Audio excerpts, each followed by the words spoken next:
నా తెలుగింటి ఆడపడుచులు అంటూ మహిళలను ఎంతో గౌరవంగా ఆప్యాయంగా పిలిచేవారు టీడీపీ వ్యవస్థాపకుడు నందమూరి తారక రామారావు. మరి ఆయన నట రాజకీయ వారసుడు నందమూరి బాలకృష్ణ ఏమంటున్నారు? ఆడది కనిపిస్తే ముద్దైనా పెట్టాలి, లేదంటే కడుపైనా చెయ్యాలి అని అత్యంత వెకిలితనం ఉట్టిపడేలా పబ్లిక్గా వ్యాఖ్యానించారు బాలయ్య. అటువంటి బాలయ్య సొంత నియోజకవర్గం హిందూపురంలో బాలయ్య అనుచరులు తమ నేతనే స్ఫూర్తిగా తీసుకుని మహిళలను, మైనర్ బాలికలను లైంగికంగా వేధించి అకృత్యాలకు పాల్పడుతున్నారు. దీనిపై పెద్ద ఎత్తున రచ్చ జరగడంతో గత్యంతరం లేక తన అనుచరులను సస్పెండ్ చేసినట్లుగా ప్రకటించిన బాలయ్య తాజాగా తన పర్యటనలో ఆ కీచకుల గురించి ఒక్క మాట కూడా మాట్లాడకపోవడంపై విమర్శలు వెల్లువెత్తుతున్నాయి. నందమూరి బాలయ్య ఆయనకంటూ ఓ డిక్షనరీ ఉంటుంది. అందులో చాలా పదాలు ఉండవు. అందులో సంస్కారం కూడా ఒకటి. ఈ విషయాన్ని ఆయన కన్సిస్టెంట్ గా నిరూపించుకుంటూనే ఉన్నారు. మహిళలను ఉద్దేశించి తన కూతురు వయసున్న యువతుల సమక్షంలోనే బండబూతులు మాట్లాడిన వెకిలి రత్న నందమూరి బాలయ్య.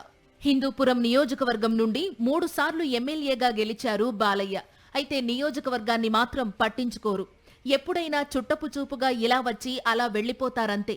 3 నెలల గ్యాప్ తరువాత బాలయ్య హిందూపురం వచ్చారు.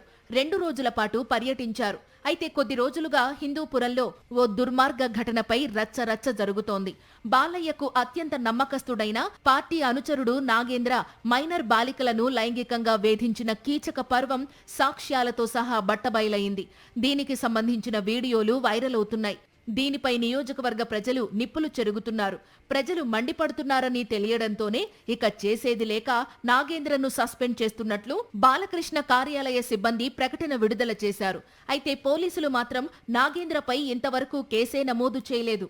నాగేంద్రకు బాలయ్య అండదండలు ఉండడం వల్లనే పోలీసులు చేతులు కట్టేసుకున్నారని ఆరోపణలు వస్తున్నాయి. ఇదే నియోజకవర్గంలో మరో టీడీపీ నేత యుగంధర్ ఉద్యోగం కావాలంటే తన పక్కలోకి రావాలంటూ పారిశుద్ధ్య కార్మికురాలిని లైంగికంగా వేధించినట్లు ఆరోపణలు వచ్చాయి. ఈ 2 ఘటనలపై నియోజకవర్గంలో చర్చ నడుస్తోన్న తరుణంలోనే బాలయ్య పర్యటన జరిగింది. తమ పార్టీ నేతల అకృత్యాలను ఖండించడమో లేదా వారిపై చర్యలు తీసుకుంటామనో బాలయ్య ప్రకటిస్తారేమోనని అంతా అనుకున్నారు. అయితే బాలయ్య మాత్రం అది తన స్క్రిప్ట్లోనే లేదన్నట్లు వాటి గురించి మాట్లాడలేదు. తన అనుచరులు, టీడీపీ నేతలు అయిన కీచకులు చేసిన ఘోరాలను ఆయన క్షమించేశారేమో తెలీదు కానీ బాధిత మహిళలను ఆయన పరామర్శించలేదు. అది తన పని కాదనుకున్నారో ఏమో తెలీదు. దీనిపై మహిళా సంఘాలు మండిపడుతున్నాయి. ఎలాంటి తండ్రికి ఎలాంటి కొడుకు అని మండిపడుతున్నారు. మరీ ఇంత బాధ్యతారాహిత్యమా అని ఆగ్రహం వ్యక్తం చేస్తున్నారు.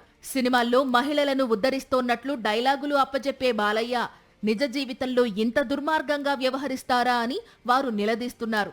నందమూరి వారసుడు కదా అని ఓటేసి గెలిపిస్తే తమకు మంచి గుణపాఠం చెప్పారని బాలయ్యపై నిప్పులు చెరుగుతున్నారు.